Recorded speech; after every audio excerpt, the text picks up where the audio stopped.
নানান উপায়ে নানান মাধ্যমে ঢাকা শহরে গাঁজার চালান আসছেই আসবেই, এটা চলছে অনবরত।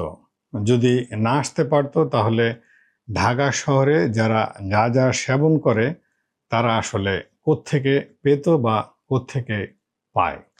অবশ্যই কোনো না কোনোভাবে ঢাকা শহরে গাঁজার চালান আসছে এবং সেগুলো নানান মাধ্যমে যারা সেবন করে তাদের কাছে পৌঁছে যাচ্ছে এবং এই সেবনকারীরা দেদারসে সেবন করছে। এই মাদক যাতে কেউ বহন করে এনে ঢাকা শহরে বিক্রি করতে না পারে এবং সেবন করতে না পারে, এর জন্য রয়েছে মাদক নিয়ন্ত্রণ সংস্থা। আমরা নানান সময় শুনে থাকি এই মাদক নিয়ন্ত্রণ সংস্থার লোকবলের অভাবের কথা। তারা প্রায় বলে থাকে যে লোকবলের অভাবে আমরা মাদককে নিয়ন্ত্রণ করতে পারছি না। লোকবলের অভাব যে আছে এ কথা সত্য।